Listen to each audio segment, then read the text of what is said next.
There's a certain energy we feel at the beginning of something, a new project, a new path, a new idea. It's a quickening of the pulse, a feeling of possibility that is almost physical. It's a hunger. Not for food, but for experience, for growth, for the taste of a future that is not yet real.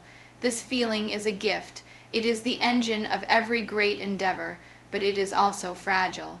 The world has a way of dulling that edge, of filling that space with noise, with obligation, with the comfortable weight of the status quo. To be hungry, then, is not a passive state. It is an active commitment. It is the conscious decision to protect that initial spark. It is to cultivate a curiosity that is insatiable, a desire to learn that never rests. It is to wake up each morning and ask, what more is there? It is to look at a challenge not as a barrier, but as a meal to be consumed, its nutrients absorbed to make you stronger. This hunger is the antidote to complacency. It is the fire that refuses to be banked. But fire left untended can either burn out of control or simply flicker and die. This is where the second imperative finds its purpose: stay focused. Focus is the lens through which we channel that raw energy. It is the discipline of direction, because hunger alone can lead us down a dozen different paths at once, leaving us scattered and exhausted. Focus is the choice to say, this is the path, this is the work. It is the quiet, sometimes difficult, practice of ignoring the siren songs of distraction, the constant pull of the trivial, the allure of the easier task. It is the ability to sit with a single problem, a single page, a single note, for as long as it takes to truly understand it. Focus is what transforms restless energy into enduring power, and yet, even with hunger and focus, the path will become steep. There will be moments of profound difficulty. Moments when the desired outcome seems to recede into the distance, when the initial excitement has long since faded, and all that remains is the hard, unglamorous work. This is the critical juncture. This is the moment that separates the dream from the reality. This is the territory of the final command: never quit. Never quitting is not about blind stubbornness. It is not about refusing to adapt or to learn. It is about a deeper kind of resilience. It is the understanding that the journey of mastery is not a straight line, but a spiral. You will often feel you are returning to the same challenges, but each time you face them, you are doing so from a slightly higher vantage point, with a little more strength, a little more wisdom. To never quit is to have a faith that is not based on external evidence, but on an internal covenant you have made with yourself. It is the promise that you will see it through, not because success is guaranteed, but because the act of seeing it through is, in itself, a form of success. So, these three are not separate ideas. They are a single, continuous process, a cycle of becoming. Hunger provides the fuel, focus directs the flame, and the refusal to quit is the oxygen that allows the fire to burn, long after others would have expected it to go out. This is how we build a life of purpose, not by waiting for inspiration, but by marrying a relentless desire to a disciplined mind and an unwavering will. It is a daily practice. A choice to remain a student, to be an artist of your own life, and to treat every ending not as a full stop, but as a semicolon, a pause before the next thought begins. Expand, we often mistake the initial spark of an idea for the fire that will sustain a lifelong pursuit. That first flicker of curiosity, that sudden attraction to a new field of study or a creative endeavor, feels like a revelation. It carries with it a sense of destiny, as if we have stumbled upon a hidden part of ourselves. But this spark, for all its brilliance, is fragile. It exists in a vacuum, untouched by the friction of reality. It is a seed full of potential, but without careful tending, it will be choked by the weeds of daily obligation, scorched by the harsh light of practical concerns, or simply forgotten when the next intriguing spark appears. To be hungry, therefore, is not to simply experience this initial spark. It is to make the conscious decision to become its gardener. It is an active, deliberate, and daily practice of cultivation. This requires a vigilant protection of the conditions necessary for growth.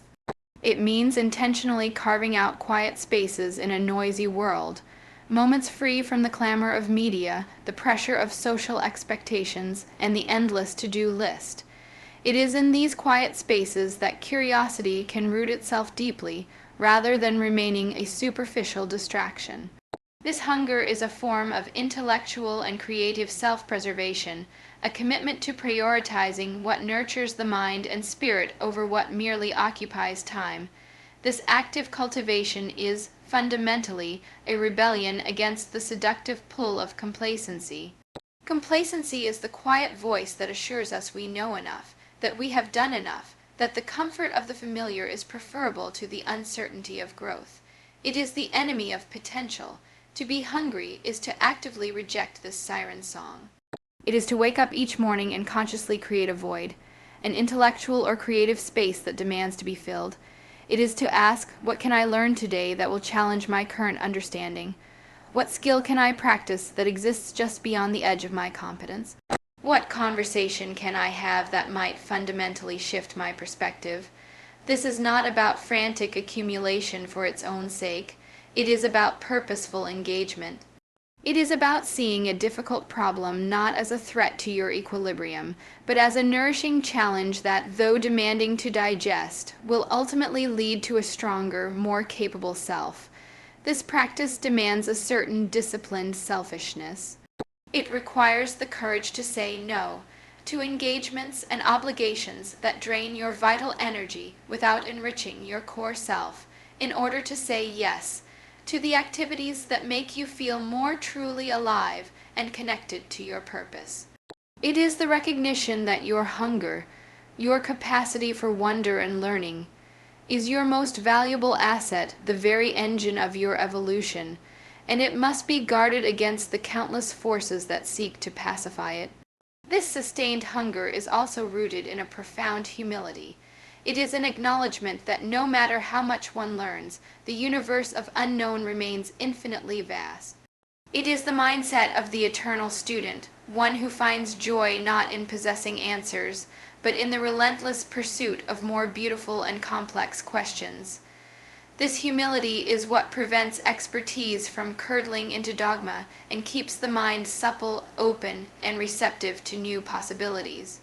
The moment you believe you have arrived is the moment your hunger begins to atrophy. Ultimately, to be hungry is to engage in a lifelong love affair with the possible. It is to find a divine discontent in the present, not out of ingratitude, but from a deep, seated belief that there is always a richer, more meaningful layer of experience to uncover. It is the force that compels the researcher to question the accepted theory, the artist to experiment with a new form, the individual to strive for a more authentic version of themselves. This hunger is the fundamental energy of all progress, both personal and collective. It is the refusal to be satisfied, not because what is lacks beauty, but because the vision of what could be is too compelling to ignore. It is the quiet, persistent internal voice that insists, there is more, go find it, this is the fuel. This is the why. Without it, there is no journey to begin. The initial spark of hunger, that raw, thrilling pull toward a new idea or a distant goal, is a powerful generative force. But like sunlight diffusing through an untended window, its energy scatters, illuminating everything generally but nothing specifically. It creates a mood, but not a masterpiece. This is the inherent limitation of inspiration alone. Without a vessel to concentrate its power, it dissipates into the atmosphere of good intentions, leaving behind a faint warmth but no lasting transformation. This is the precise moment where the second imperative reveals its critical necessity. To stay focused is to install a lens. It is the deliberate act of concentrating that scattered light into a single, potent beam capable of igniting action and cutting through resistance. Focus is in essence an act of conscious and continuous exclusion. In a world meticulously engineered to fragment our attention, it is a radical discipline of choice. It is the practice of declaring, for this bounded period of time, this single task constitutes my entire world. It requires the quieting of a symphony of distractions, the seductive ping of a notification, the easy escape of a new browser tab, the nagging pull of a less demanding obligation to create a sanctuary for deep, uninterrupted engagement. This is not a passive state of absorption that happens to us when we are lucky. It is an active, often strenuous, effort to command the mind to a single point. It is a cognitive muscle that must be trained against the constant resistance of our own wandering instincts and a culture of interruption. The modern world offers endless, legitimate excuses to let this muscle relax. Staying focused, therefore, is a daily exercise in resistance, a quiet rebellion against the tyranny of the trivial. This discipline of focus is the primary differentiator between the dabbler and the master. The dabbler works when the mood is right. Their effort is variable, contingent on the fleeting alignment of inspiration and convenience. The master, in contrast, understands a fundamental truth. Focus does not follow inspiration. It often precedes and cultivates it. They show up at their post with a steadfast commitment to the process itself, regardless of the internal weather forecast. They understand that the very act of focusing, the struggle to quiet the mental chatter and engage profoundly with a single problem, is itself a creative and generative act. It is in this deep, quiet well of concentration that unexpected connections are forged, subtle patterns are recognized, and genuine breakthroughs are born. The master trusts the ritual of focused effort more than the fickle gift of an inspired mood. Furthermore, focus is the great multiplier of our most finite resource, time. A single hour of pristine, undiluted focus can yield more tangible progress than a full day fractured by context, witching, and partial attention. When we attempt to multitask, we are not truly doing several things at once. We are rapidly toggling between them, each switch incurring a significant cognitive tax, as the brain disengages from one context and reorients to another. This constant shifting is mentally exhausting and profoundly inefficient, creating an illusion of busyness that masks a poverty of actual accomplishment. Focus, by contrast, is an economy of energy. It directs all available cognitive resources toward a singular objective, making the state of flow, where time distorts and productivity soars, not just possible, but probable. In this sense, staying focused is not merely about working harder.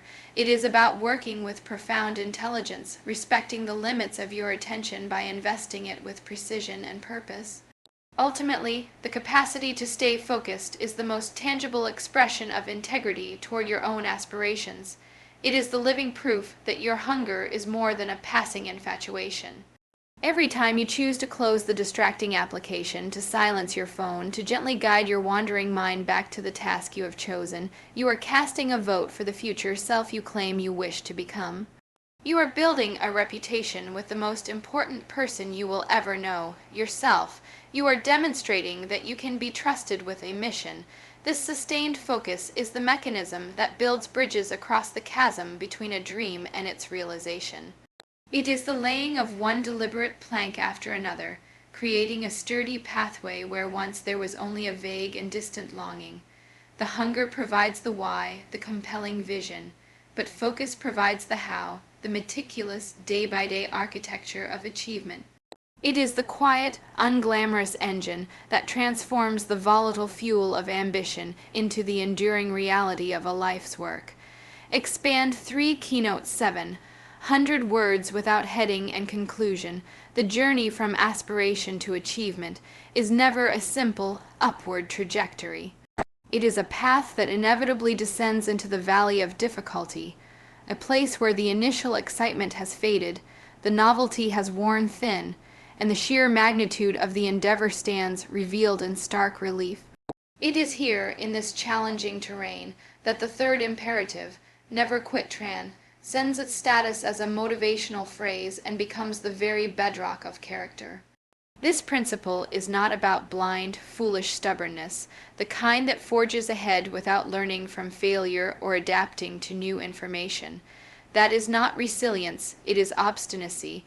The command to never quit is something far more profound, intelligent, and essential. To never quit is to fundamentally understand that mastery follows a spiral path, not a linear one. On a spiral journey, you will frequently encounter what feels like the same challenge, the same fear, the same obstacle again and again. You work through a period of doubt, you overcome a technical hurdle, you push past a creative block, but as you continue your ascent, you return to a similar challenge at a higher level of understanding. The doubt may feel familiar, but you are different. You carry the memory of having conquered it before. The hurdle is analogous, but your skills are now sharper, your tools more refined. To quit is to misinterpret this ascending spiral for a futile circle. It is to step off the path, convinced you are making no progress, when in reality you are on the verge of a breakthrough, gaining a new perspective with each revolution. This mindset necessitates a radical redefinition of failure. In a culture obsessed with visible, immediate success, failure is often perceived as a full stop, a definitive, final verdict on our capabilities and worth. But for the individual committed to never quitting, failure is not an endpoint. It is the most critical data point. It is a harsh but invaluable teacher that provides indispensable feedback. A failed experiment reveals to the scientist what doesn't work, efficiently narrowing the path to what might. A rejected manuscript offers the writer crucial insights into narrative pacing or character motivation. A missed professional target illuminates flaws in a strategy or execution. When you remove the emotional stigma of failure, when you learn to see it not as a reflection of your identity, but as an integral part of the learning process, it loses its power to halt your progress. You develop the capacity to absorb the impact, analyze the lesson with clear eyes, and integrate that newfound knowledge into your next, more informed attempt. The commitment to persevere is, at its core, a sacred covenant made with oneself. It is a promise that exists beyond the realm of external validation. There will inevitably be long, arid stretches where there is no applause, no encouragement, no visible evidence that you are moving forward. This is the dark night of the soul for any significant undertaking. To quit in this space is to be governed by a dependence on external reward. To continue is to act from an internal compass, guided by a deeply held belief in the intrinsic value of the work itself, independent of its recognition. This forges a profound and unshakable form of self-trust. You are no longer pursuing a goal to receive the world's approval. You are pursuing it because you have given your word to yourself that you would see it through. Your integrity becomes the engine of your persistence. This quality transforms the very experience of struggle. When the option to quit is consciously removed from the table, a subtle but powerful psychological shift occurs. The mental energy that was once consumed by the agonizing deliberation, can I do this, should I continue, is it worth it, is liberated and redirected into creative problem solving. The central question changes from the fear-based what if I fail, to the empowered solution-oriented how can I overcome this. This is the critical difference between a mindset of survival and a mindset of growth. The former is defensive and rooted in anxiety. The latter is offensive, inventive, and relentlessly focused on pathways forward. The obstacle in this light ceases to be a threat to your goal. Instead, it becomes the very substance of the goal itself. The path is made by walking, and the capacity to walk is sustained by the unwavering, non-negotiable decision to never, under any circumstances, stop moving. We often think of personal qualities as standalone virtues, a list of admirable traits to be checked off one by one. We work on our passion on Monday, our concentration on Tuesday, and our perseverance on Wednesday. But this fragmented approach misunderstands the organic, synergistic nature of real growth. Hunger, focus, and the refusal to quit are not isolated commands. They form a dynamic, self-reinforcing ecosystem. They are a continuous cycle of becoming, where each element nourishes and sustains the next, creating a feedback loop of increasing capability and resilience. Imagine this cycle as the fundamental metabolic process of achievement. Hunger is the intake of fuel.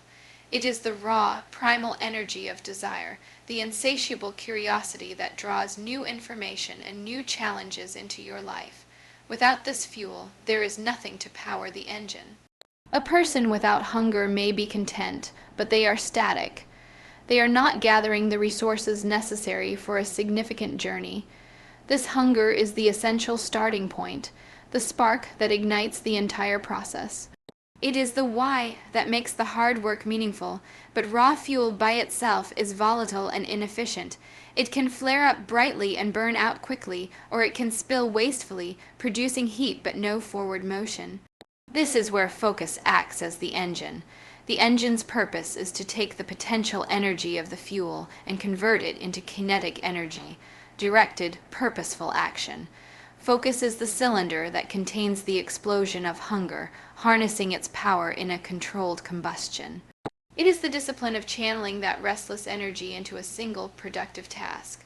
When you sit down to work despite distractions, you are not suppressing your hunger. You are honoring it by giving it a productive outlet. The hunger provides the motivation, and the focus provides the method. The engine transforms the why into the how. Yet, even the most efficient engine will seize if it overheats or if the journey is long and arduous. This is the moment of greatest peril, when friction and fatigue threaten to bring everything to a halt. The refusal to quit is the cooling and lubrication system. It is the resilience that allows the engine to keep running under strain. It is the determination to push through the inevitable obstacles, the setbacks, and the periods where progress seems invisible. This perseverance ensures that the initial investment of hunger and focus is not wasted. It protects the work from being abandoned in a moment of frustration or doubt. When you choose to continue after a failure, you are not just being stubborn. You are allowing the engine to cool, learning from the friction, and applying new understanding to keep the entire system moving forward. Crucially, this cycle is not a one-time sequence, but a perpetual loop. The act of persevering through difficulty, of applying focused effort over a long period, does not just lead to an external achievement. It generates a new, deeper kind of hunger. When you overcome a challenge you once thought impossible, your appetite for the next challenge grows. Your curiosity becomes more sophisticated, your questions more profound. The mastery you gain through focused effort makes you hungry for a higher level of mastery. The satisfaction of one goal gives birth to the hunger for the next. Thus, the refusal to quit doesn't just complete a task. It replenishes the fuel tank with a more potent and refined energy, ready to begin the cycle again at a higher level.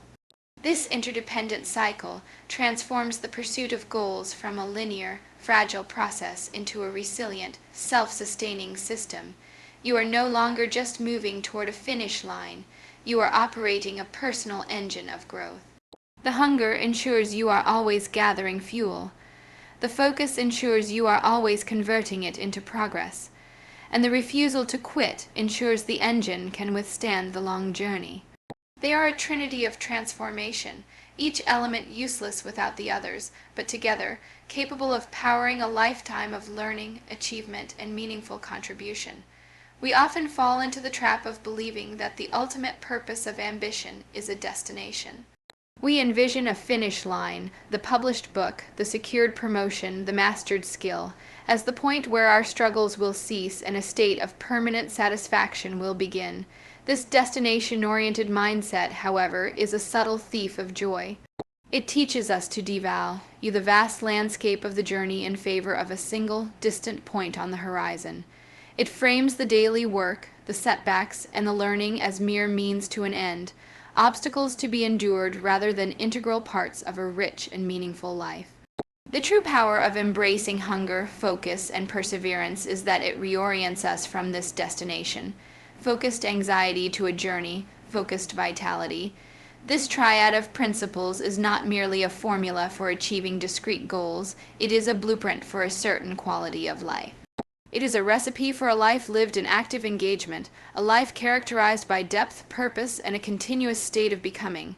The achievement of any single goal becomes not an ending, but a punctuation mark, a comma or a semicolon, in the ongoing narrative of your growth. To be hungry is to choose a life of active curiosity over one of passive consumption. It is to remain a perpetual student of the world, regardless of age or accolade. This stance infuses every day with a sense of possibility. The hungry person finds fascination in the mundane, sees lessons in failures, and approaches new people and ideas with a sense of anticipation. This is not a state of frantic striving, but one of joyful exploration. It is the difference between seeing life as a problem to be solved and seeing it as a mystery to be explored. This inherent curiosity is a profound source of energy and optimism, making life itself an endlessly interesting proposition. To stay focused is to cultivate a life of depth in a world designed for distraction. In an era of fractured attention, the ability to immerse oneself fully in a task is a radical act of reclaiming your cognitive sovereignty. This practice of deep work creates moments of flow, those rare states where time dissolves and you are completely absorbed in the present moment. These states are not just productive, they are intrinsically rewarding. They are among the most satisfying experiences a human can have. A focused life is therefore a deeply present life. It is a life where you are truly here, not mentally scattered between past regrets and future anxieties. The quality of our lives is fundamentally the quality of our attention, and focus is the discipline of making that attention rich and deep. To never quit is to build a life of resilience and authentic self-worth. This principle ensures that your sense of identity is not built on the shaky foundation of external success, but on the bedrock of your own proven character. When your self-esteem is tied to your ability to persevere, you become immune to the volatile opinions of others and the inevitable fluctuations of fortune. You develop an inner stability that allows you to weather seasons of difficulty without losing your core sense of purpose. This resilience is the cornerstone of true confidence, not the arrogant confidence of someone who has never failed, but the quiet, earned confidence of someone who knows they can withstand failure and continue moving forward. This makes for a life of incredible emotional freedom. When woven together, these three principles create an existence that is not defined by what you have, but by who you are in the process of becoming. The goalposts may move, but the game, the deeply engaging, challenging, and rewarding game of growth, remains the same. You are not waiting for your life to begin after some future achievement. You are fully alive within the creative struggle itself. This is the ultimate promise of this philosophy, that a life of passionate endeavor is its own reward. The external achievements, the finished projects, the earned accolades, are simply the tangible evidence of a life well lived. They are the footprints left behind by a journey marked by curiosity, presence, and unwavering spirit. The real masterpiece is not the painting on the wall, but the character of the painter who showed up day after day, fueled by hunger, guided by focus, and fortified by the refusal to quit. That is a life of profound and enduring meaning.